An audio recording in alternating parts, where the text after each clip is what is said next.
Beautiful day in San Onofre today. Headed up to Los Angeles to pick up King Kong's transmission in my new Chevy Spark. Wow.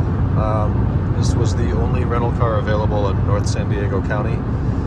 It has been a very weird day weather-wise. Right now is about as nice as it's been. Got a beautiful, nice turquoise close to shore here, so I'm enjoying that. When I left the house, it was just starting to rain. Then I had my sunglasses on for a few minutes on 15 North on my way to the shop. And then it rained super hard for about a mile. And I was maybe 6 or 10 feet away from being involved in what I'm guessing to be at least a 4, maybe a 6 car pile up on the 15. In this extreme heavy rain, I flipped the lights on, put the wipers to max, slowed down, started looking around, checking the mirrors behind me and stuff. And then from the front right comes this white, the nice Infinity sedan. I don't know what they're called, Q or Q60. I don't know. I'm just picking numbers out of my ass now. But he goes spiraling across 3 lanes, miraculously doesn't hit anybody, bashes into the median, then lands, or rests, I should say, kind of horizontally across the left 2 lanes. I go around to the right. The white Toyota Highlander, I think, the big one, or 4Runner, one of those, slams into the Infinity, and then the guy behind the Toyota hits him, and wow, what a mess. So I was the last one to make it through. As I looked back in the mirror, it was nothing. No one else made it through. So clear open road behind me. I'm fortunate to have escaped that. And then 2 minutes later, I turned the wipers off, turned the lights off, put my sunglasses back on. Very freak little isolated pocket of a pretty strong storm there. So I got to the shop, loaded up some stuff in the car, got some cardboard and a blanket to bring the transmission back. I've actually got to stop at the customer's house as he wants to pay in cash, and it's right on the way to where the transmission is. So we're going to stop, pick up cash, go pay for it, pick it up. Then I'll be in Los Angeles, so I may or may not grab some Jimmy John's. I've had a craving, and they don't exist in San Diego for whatever reason. So I'll keep you posted there. I expect to go through some more rain. All of Southern California today is just kind of wet and stormy. It's one of these winter storms that brings in some rain off the ocean. But I'll keep you updated, and hopefully I'm not participating in any multi-vehicle pileups. Alpine White 3 LCI, no, right? That's a 2013 M5. Get blown away by the Kia, or Chevy, whatever this is.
Much the same performance.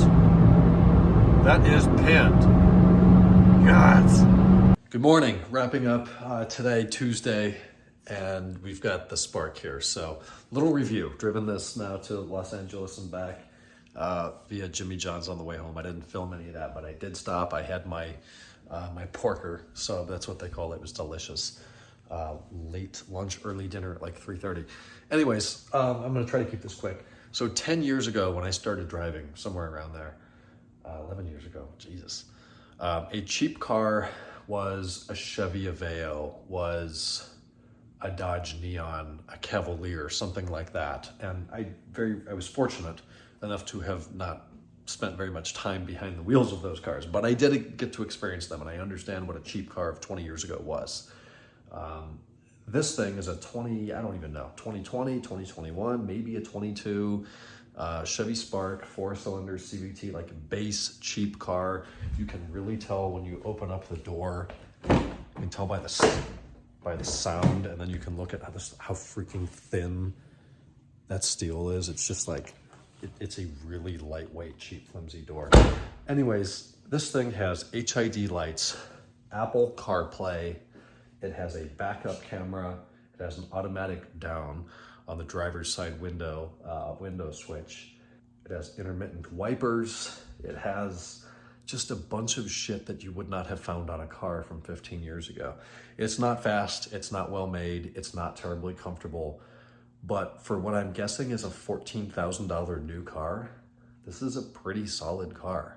It does get out of its own way. It goes 90 miles an hour or more without shaking. Like anything made in America 20 years ago, I don't care what it was, anything made in this country at 80 started to shake. At 100, you really felt like you were gonna lose control of the car. They were extremely poorly built, unstable, just shitbox cars. And here's this base Chevy Cruze that'll go 100, you know, give or take, and go straight and track straight and be smooth and give you some sort of confidence that it would stop if you wanted it to. I don't have a lot of confidence in the steering. It has a high center of gravity, and in the wet roads today, if I tried to throw it into a corner, you know, at 17 miles an hour, the front broke free pretty easily, but that's because I think it has like 115 section front tires. Anyways, cheap cars have gotten better. Cars have gotten better. Just a cheap ass car now has the functions or the features of like a 2010 mid-level car. Having said that, I picked up the transmission and the differential, hit Jimmy John's, went back to the shop, dropped that off, came back here, talked to customers on the phone for 3 hours, did a shit ton of updating in Shop Monkey of canned services, of pricing, of our labor rates and shop fees, just a whole kind of restoration of all of that stuff. Talked to Larissa for a little bit, and now I'm going to bed. Tomorrow's Wednesday. I will talk to you then. It is still raining. I'm going to sleep very well. It's cold outside. Good night.